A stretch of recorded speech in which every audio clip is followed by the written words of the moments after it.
Selamat siang Indonesia. Anda menyaksikan seputar Bali terkini pukul 11 WITA bersama saya Pratnya Wiguna. Ya, seorang pedagang kue diringkus aparat Satuan Reserse Narkoba Polresta Denpasar lantaran mengedarkan sabu.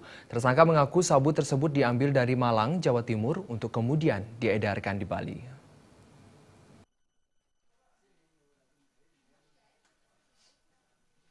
Polisi menyita 10 gram sabu dari tersangka YSG asal Kediri, Tabanan. Tersangka ditangkap petugas di Jalan Imam Bonjol, Denpasar. Barang bukti ditemukan pada diri tersangka dan tempat tinggalnya.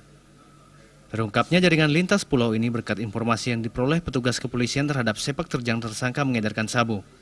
Berbekal ciri-ciri pelaku dan kendaraannya, polisi kemudian berhasil meringkusnya. Jadi sesuai dengan hasil pemeriksaan awal bahwa tersangka ini membawa sabu ini dari Semarang. Dia membawa sabu dari Semarang, kemudian ditaruh di dalam kotak rokok ini, ya, kemudian dibawa ke Bali. Pengakuan pedagang kue ini mendapatkan sabu dari seorang bosnya berinisial GMH di Semarang. Selanjutnya tersangka mengambil sendiri sabu tersebut ke Semarang atas perintah IND yang kini masih diburu polisi. Tersangka mengaku nekat berjualan sabu karena untuk menambah penghasilan.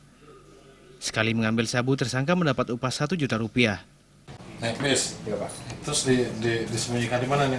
Saku Pak. Di saku celana, Saku celana Pak. celana rokok ini. Iya betul Pak. Kamu kerja di mana? Kerja sendiri Pak. Hah?